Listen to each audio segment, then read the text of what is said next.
We're tired of the rambling. So here's the Dads Talk Soccer, where they actually try to talk about the match. Emphasis on try. It's Cory Smith, Ryan Ballard, and Brent Callahan. It's City Dads.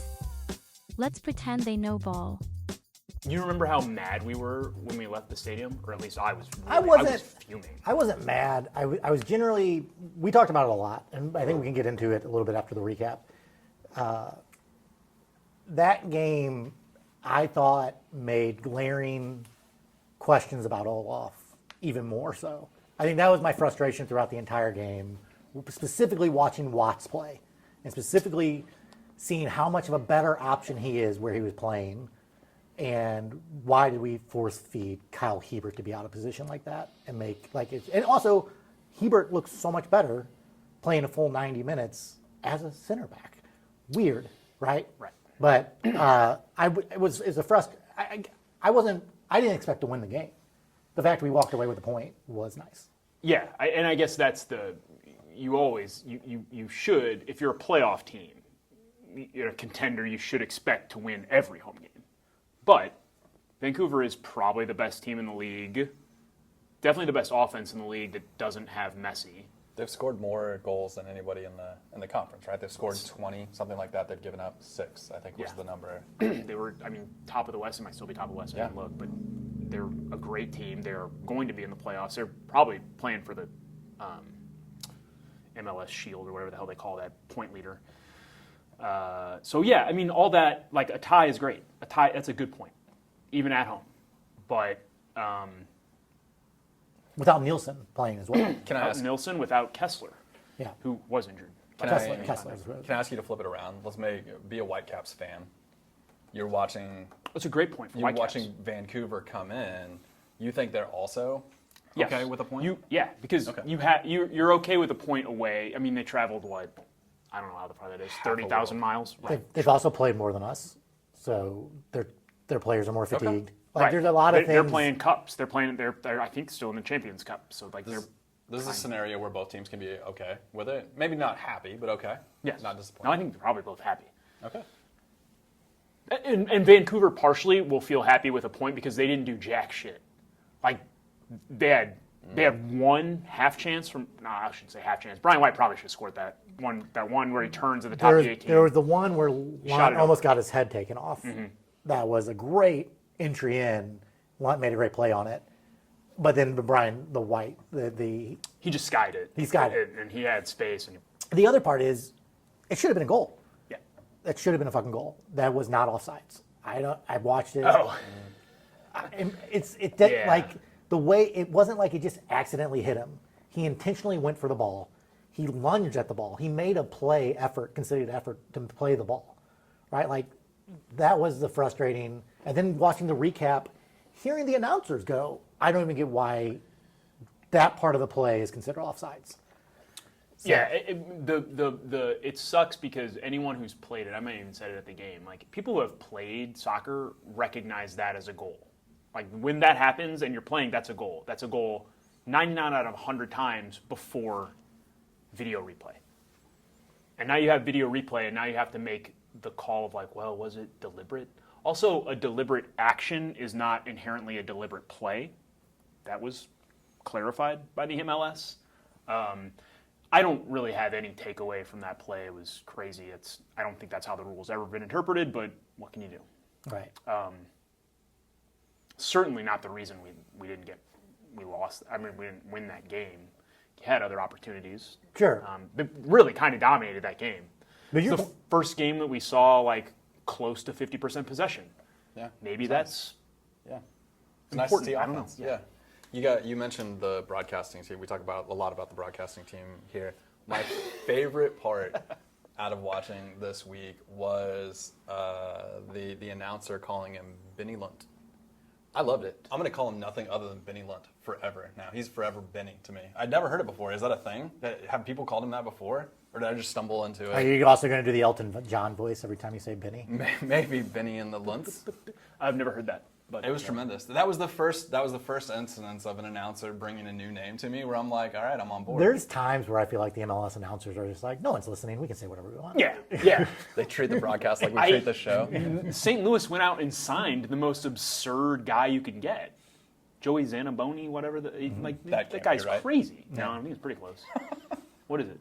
I don't even know who you're talking about. Zamboni? Joey Zamboni? Joey Zamboni, Yeah. of course, from the great Zamboni family. Right. Started Zambonis. Italian. Now he's doing soccer games. Defamation league's gonna You've come never after heard you this for guy? that. No. The St. Louis City home announcer for the broadcasts that are No. the local Joey. No. Oh No. man, Joey- I've never not watched anything on Apple. I have Apple. Yeah, I no. have them on season pass. See, I never You hear doing him a brag? either. I never hear him because with the home games where you only can hear the home games, you have to Yep. turn on the home broad. With Apple, so even if you had Apple, you'd have to be missing a home game. I'm always there. I'm a real fan. Mm-hmm. So, Speaking of somebody not being there, but he's crazy. our buddy, our season ticket holder buddy, Guy who sits in front of you? Didn't even show up. didn't show up. Nobody Really? there. Is he okay? 4 seats empty. We don't know. Check on him. We've got a ways to wait. before we I, get my seen. theory, my theory is he's a bigger Blues fan than he is City fan. Oh, And yeah. I think. It's a big night for St. Louis then. I don't. It was rainy. You think It he had was tickets rainy. to both? Well, he was in Winnipeg, so I don't know if he was in Winnipeg for the. You don't think he flies to Winnipeg? He might have a Winnipeg connection. But I mean, here's the thing: I didn't realize how much I missed playoff hockey, and I watched that first period, and there was a part of me going like, "I wish I could watch the rest of this." You know, it was great. Yeah. Terrible outcome, but it was fun. But then also, the game was great. Again, that's the other point that is becoming more apparent. And talking about this now with the Cardinal season starting, and we were talking about it at the game a bit, is I don't know how much time City has to dick around and not be ultra competitive.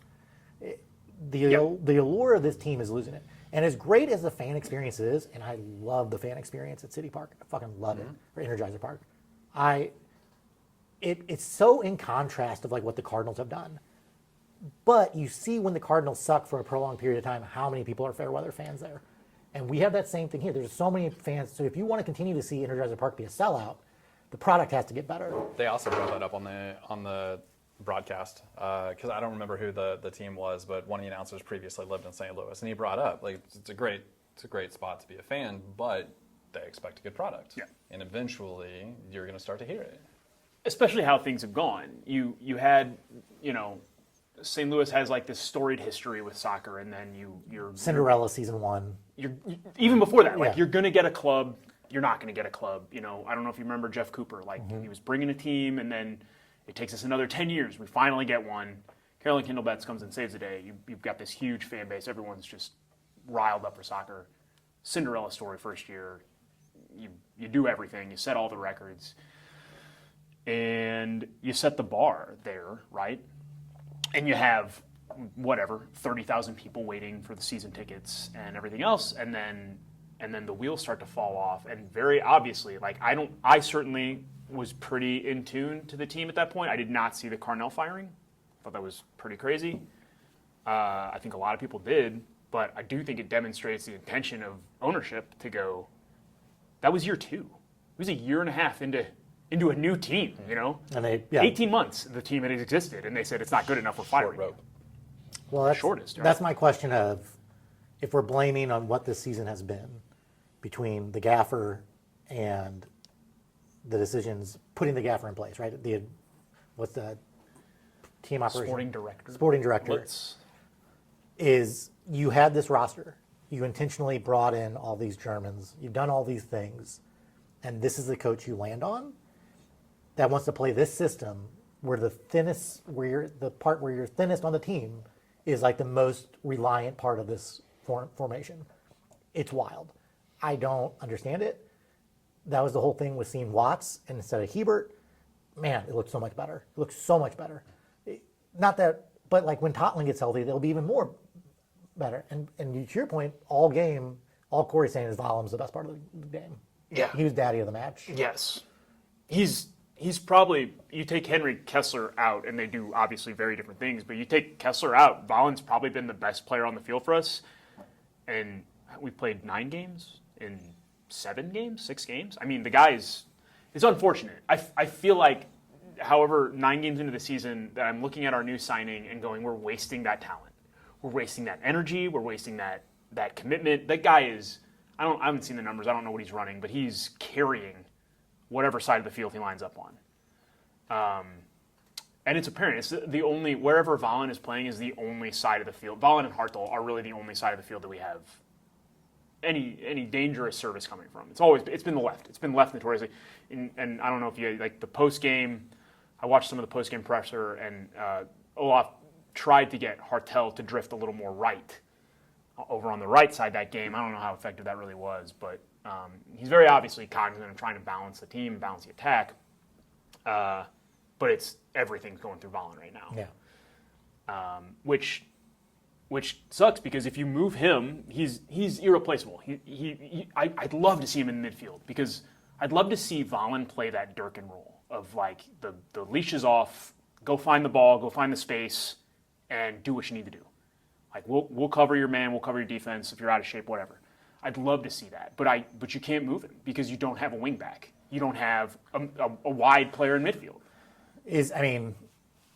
Is Horn possible to go there if you had Horn and Totland? I don't know. I just Yes, I mean I think that might have been the idea at the beginning of the season, but and with Baumgartel, you've got some left-footed options there. So, but I don't know that Horn. I think they bought him the profile as a center back. He might be running into the same Kyle Hebert issue. Yeah. But you got Jay Reed. He's hurt. But he's coming back. He's going to play this year, I assume. And there's something there. He's definitely a serviceable left back. The guy's an athlete. You saw him last year. He's all kinds of pace. There's players there. We just need to get healthy. We just got to get healthy.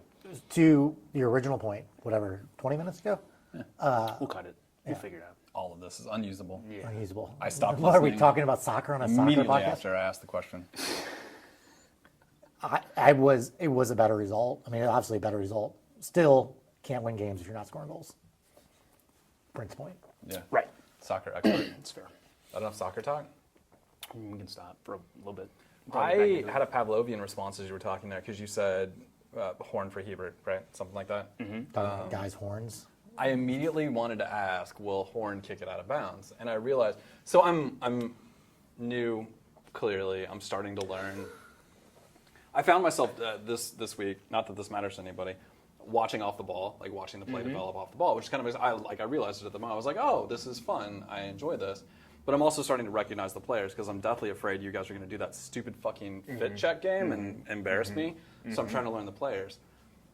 I don't like you taking shots at my boy Hebert. He's cute as a button, and I think we should lay off him a little bit. Sometimes he kicks it out of bounds. He kicks it out of bounds. He's trying so hard, and we need to lay off. Like He had a much better game. He did have a much better game. Yeah. And I want to say... acknowledge it right now. I'm sorry. Say it. I'm sorry, Kyle Hebert. Kyle, if you're listening. There you go. I'm sorry, man. Yeah. I didn't mean it. We love We all you. have off days. Yeah. That happens. I still think you're better than me. If that's anything. I don't know. Agreed. It's a consolation. Yeah. And the tariffs wasn't our idea. Better than us, really. All three of us couldn't do your job. That's fair. You kick it out of bounds so much better than any of us could do. So good on you. Yeah, I'm just grabbing knobs if I'm out there. So Obviously. not much else I can bring to the table. What else you got? Kyle Hebert's all right. Yeah. I'm happy he's on the team. Okay. All right. Yeah. We just talk a little bit too much there. That's it for this week's episode of The Dads Talk Soccer. Not as bad as I expected. Still bad, but charmingly bad. Thanks for listening. They're the city dads, they're sorry, and they'll try to do better next time.